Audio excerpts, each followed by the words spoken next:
गोधाम के नाम से अपने इस गौमाता की सेवा के अनुष्ठान को भी चलाते हैं।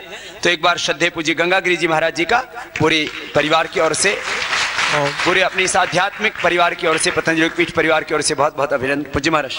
भारत माता की। राष्ट्र के शुभ चिंतक जिनकी छत्र छाया में आज बैठे हैं, भारत रत्न, भारत भूषण, भारत का गौरव, विश्व की चेतना, पूज्य स्वामी जी के चरणों में कोटि कोटि नमन। उनके भक्तों को कोटि कोटि नमन वंदन करके अपनी व्यथा, प्रवचन तो क्या सुनाए, सुना ही रहे स्वामी जी महाराज। स्वर्ग लोक में जब देवताओं से कहा कि आप लोग अपनी व्यवस्था संभालो, फिर भी विश्वास नहीं हुआ परमपिता परमात्मा को कि ये देवता सही व्यवस्था नहीं चला पाएंगे, इसलिए वहां एक गुरु छोड़ो और एक ऋषि छोड़ो। तो गुरु बृहस्पति जी को छोड़ा और देव ऋषि नारद जी को स्वर्ग में छोड़ा कि नहीं, आप लोग गड़बड़ झाला कर सकते हो, स्वर्ग की व्यवस्था सही तभी चलेगी जब गुरु और ऋषि होंगे। उसके बाद में सतयुग आया। सतयुग में महाराज हरिश्चंद्र आदि अनेक राजा, उनने कहा कि नहीं, यहां भी ऋषि छोड़ो, ये राजा गड़बड़ घोटाला कर सकते हैं। स्वामी विश्वामित्र जी ने वहां संभाला, विश्वामित्र ऋषि। फिर उसके बाद में सूर्यवंश, महाराज दशरथ जी से कहा कि नहीं, यहां भाई बड़े बड़े घोटाला हो सकता है, इसलिए ऋषि को साथ में दो। उसके बाद में वशिष्ठ जी को कहा कि नहीं, यहां महाराज दशरथ जी के साथ रहो, ये राजा लोग हैं, ये इतना जो है चिंतन राजकाज का ही करते, अपने तक ही सीमित हैं, इसलिए ये योग आदि नहीं करते, इसलिए ऋषि का होना गुरु वशिष्ठ जी को वहां छोड़ा। और एक ही बात है, उसके बाद में फिर समय नीचे आया, भगवान श्री कृष्ण सांडिल्य ऋषि के बालकों के साथ में खेलते थे, और ऋषि आया महाराज चाणक्य जी ने, अशोक आदि को। और उसके बाद में मैं एक थोड़ी सी पंक्ति कहूं, जिस शासन के साथ में अनुशासन नहीं होता वो शासन दुशासन हो जाता है और वहां भ्रष्टाचार बढ़ जाता है, और जो आज ये लोग कर रहे हैं। आज एक भारत का ऋषि भगवान ने कहा कि नहीं, भारत देश में हम एक छुई मुई का पेड़ होता है, उसकी तरफ नेक अंगुली कर दो, उसमें क्रिया हो जाती है, छुप जाता है। यानी छुपना नहीं, लाजवंती उसका नाम है, लेकिन उसमें अंगुली दिखाते ही क्रिया।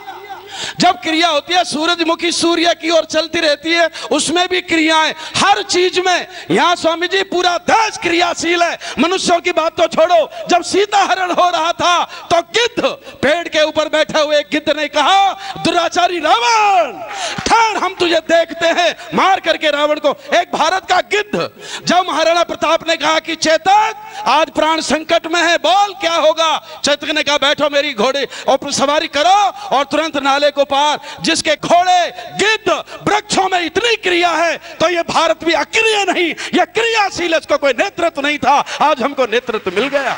जहां के पौधों में, जहां के घोड़े और गिद्धों में इतना तेज था, वहां क्रियाशील भारत, ये पूरा ऊर्जावान भारत है। स्वामी जी महाराणा प्रताप ने कहा था, तृणचर रहेंगे, वनचर रहेंगे, पर अनुचर नहीं रहेंगे, हमसे दास्तान स्वीकार नहीं होगी। हम आजादी के बाद से इनको देखते रहे कि कुछ ना कुछ न्याय, ये पार्टी ये करेगी, ये पार्टी नहीं ये करेगी, ये पार्टी नहीं, हम रोते रहे, बिलखते रहे। लेकिन परमात्मा ने कहा कि मैं एक ऐसा सुपुत्र, एक ऐसा भारत माता का वीर भेज रहा हूं, सबका नेतृत्व। हम नेतृत्व की बाढ़ देख रहे थे, हमको सही स्टेशनों पर लोग बैठे रहते हैं, प्लेटफॉर्म पर लोग बैठे रहते हैं, फ्रंटियर आएगी तो हम चढ़ेंगे। हम सभी इसी आशा में था कि हमको कोई नेतृत्व अच्छा मिले, हमको नेतृत्व मिल गया, हम आपके साथ हैं। आप तो पहले महाराज सुभाष चंद्र जी ने कहा था कि तुम मुझे खून दो, हम आजादी दें, लेकिन हम कहते हैं कि हम अपने आप ही खून दें, हमको नेतृत्व दो, हम आपके साथ में, आप जो भी कार्य करोगे हम आपके क्रिया में है। एक बात और बता दूं,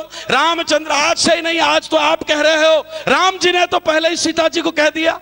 रामचंद्र कह रहे सिया से, ऐसा कल युग आएगा, हंस चुगेंगे दाना दुन का कौआ मोती। आज ये लूट क्यों मचा रखी है?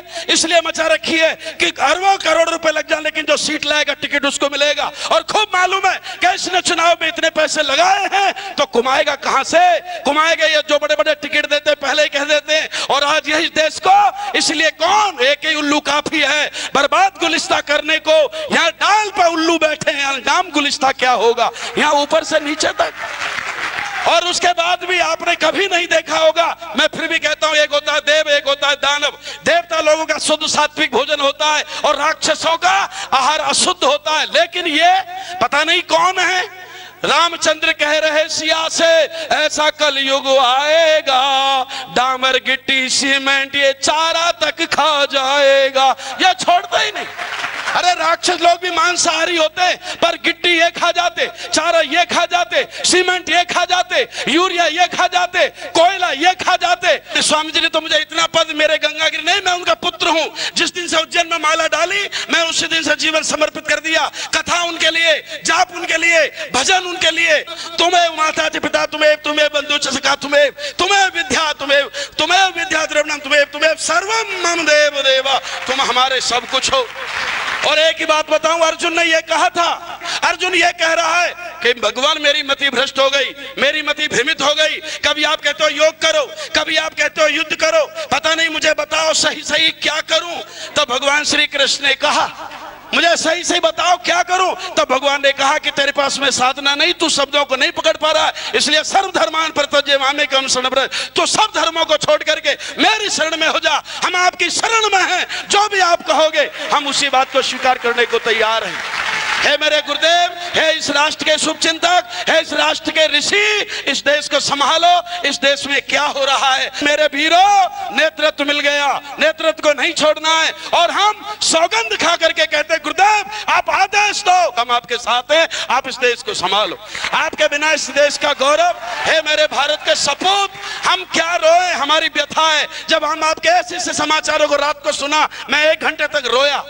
जिस ऋषि के चरण धो करके पीना चाहिए था, तुम केंद्र हो कि यह केंद्र है। आज इतने विभाग, इतना डिपार्टमेंट का ज्ञान जो स्वामी जी को है, आज कोई आगे बात तो करे। आज एग्रीकल्चर लो, कृषि, और एक ही जो बार बार कहते हैं किसान किसान, भारत के साथ में जोड़ो तो किसान को, भारत की, अरे भारत की शान है किसान। अगर तुमने भारत के किसान को खत्म कर दिया तो फिर इस देश का क्या होगा। आज कोई जाकर के चारे खा रहे, कोई घोटाले कर रहे, कोई गरीबों को, एक ऋषि को भेजो जो सबको समझाएंगे, रोग हटाएंगे, शुद्ध बुद्धि करेंगे, शतोगुण लाएंगे, और देश के अंदर फिर से राम राज्य आएगा, सब सुखी हो जाएंगे। मेरे वीरों, आज इसके साथ में लगी है, सबके सबको इनके साथ में लगना है। हमारे देश के गौरव, हमारे देश के स्वाभिमान, आपको कोई भी वेदना होती है तो ये मत समझ लेना कि और किसी को वेदना नहीं होती होगी। हजारों दिल तड़पने लगते हैं कि आज पूज्य महाराज श्री के साथ में ये घटना घटी। और मैं कह रहा हूं, आप तो कुछ भी, और एकदम से संत दुखाए 3 हान, धर्म वैभव पुन वंश, 3 ताला दे गए रावण कौरव कंस। आपके लिए चिंतन करने वाले बहुत हैं। आपकी थकावट परमात्मा हम सबको दे, आपके जो भी कोई किसी प्रकार का कष्ट, आप ऋषि हो। इसलिए भगवान से कहा कि आप जाओ ना, कलयुग में क्या हो रहा है, क्या हो रहा है। बोले सब मामला भ्रष्टाचार, अस भ्रष्टाचार भाषण सारा, मरम ना जाने कोई, बहुत बड़ा भ्रष्टाचार हो रहा है। भगवान ने कहा कि मेरे से बर्दाश्त नहीं होता, मैं तो जाते जाते तो सुदर्शन चक्र छोड़ता हूं। बोले नहीं नहीं नहीं, मारना नहीं है काम काज। तो आपकी बार नरसिंह भगवान से कहा कि जाओ ना, बोले नहीं मैं तो, मेरा हो आया नंबर। राम से कहा कि जाओ ना, बोले मेरा नंबर तो हो आया। कृष्ण से कहा जाओ भैया मेरा भी नंबर हो गया, तो अब किसको भेजें। तो भगवान ने वहां चर्चा चली। धन्वंतरी जी ने कहा कि मेरी भी शक्ति ले जाओ, कृष्ण ने कहा मेरा भी योग ले जाओ, राम ने कहा मेरी मर्यादा ले जाओ, नरसिंह भगवान ने कहा मेरा बल ले जाओ। और एक ऐसा ऋषि घड़ के तैयार किया जिसको देश के अंदर सबने अपने अपने, कोई भी हमारे मंदिरों में जब प्राण प्रतिष्ठा होती है, हमारे मंदिरों में जब प्राण प्रतिष्ठा होती है तो उनमें प्राणों को एकदम से आगमन। इसलिए सारे देवताओं ने सारी शक्ति इस मेरे परमात्मा को दी। हे प्रभु, आप देश का नेतृत्व संभालो, हम सब आपके साथ हैं, जहां भी आवश्यकता पड़े। और एक नहीं, हजारों संत आपके अलग अलग मंचों पर जहां छोड़ दोगे, ऐसे हनुमान जी की तरह सेना इस देश के अंदर, देश में सहज में सारे काम काज हो जाएंगे। तो स्वामी जी आप अपने अकेला मत समझना। आज बहुत से लोग कहते हैं कि स्वामी जी सन्यासी होते हुए संघर्ष कर रहे हैं। मैंने कहा तुम नहीं जानते सन्यास का क्या होता है। तुम एक बात बताओ, तुमने इतनी दुनिया के अंदर शिलान्यास किया, जब शिलान्यास किया तो ये न्यास, शिलान्यास, ये न्यास शब्द क्या है। काम्यनाम कामनाम न्यासम संन्यासम कवे हो विदु, जो त्याग करके सब जो परोपकार किया जाता है वो होता है सन्यास। ऐसा सन्यासी जो पूरा शिलान्यास, पूरा जीवन संसार को अर्पित कर दे। आप योग पुरुष भी हैं, आप योग ऋषि भी हैं, आप आयुर्वेदाचार्य भी हैं, आप धन्वंतरी। जो देश में समस्या थी, एक ऐसा महामानव देश को आज मिला है। सब संग लगे, हम कुछ नहीं जानते किसमें हमको पाप लगे क्या पुण्य लगे, जो तुम कहोगे वो हम करने को तैयार है। भारत माता की जय। मेरे स्वामी रामदेव जी महाराज की, योग ऋषि रामदेव जी महाराज की। भाई मैंने बाबा तो बहुत देखे, ऐसे निराला बाबा पहली बार ही देखे।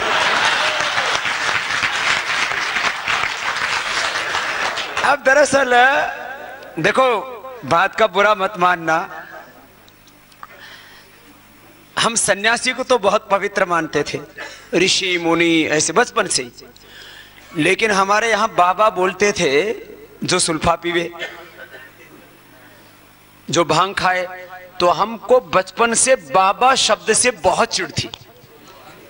और जो भी हमारे गांव में बाबा आता था, भांग पीता था, तो उसकी भांग उखाड़ के कुएं में फेंकना ये हमारा काम था।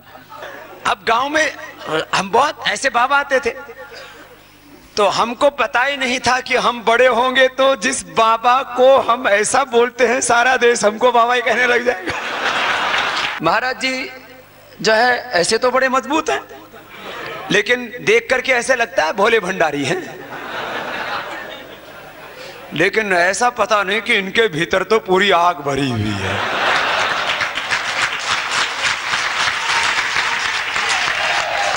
इसलिए बोले मैं प्रवचन नहीं दूंगा, मैं तो अपने मन की पीड़ा कहूंगा। और फिर जो इन्होंने भाई शास्त्र का भी ज्ञान है महाराज जी को, वेद के, उपनिषदों के, गीता आदि के मंत्र भी बोले, तो हमारे निराले बाबा जी को जो गंगा की तरह पावन है, ऐसे पूज्य गंगा गिरी जी महाराज जी को हम सबका बहुत बहुत प्रणाम है। ऐसे सब में बहुत ऊंची भावना है और उन भावों को शब्द दिए। और महाराज जी ने कुछ बात तो ऐसी कह दी, वो बात भी मैंने पहली बार सुनी कि बाबा जी हमको नहीं पता क्या पाप है, क्या पुण्य है, क्या शुभ है, क्या अशुभ है, हम तो जो कहोगे वो कर देंगे, बाकी तुम देख लेना। ये बात तो बहुतों के मन में होती है, लेकिन कहने वाला पहला हमने बाबा गंगागिरी देखा कि करिष्य वचनम तवे का मतलब ही ये होता है कि जो गुरु ने आदेश कर दिया वो उसका विवेचन करना वो गुरु का कार्य है। प्रांतीय प्रतिवेदन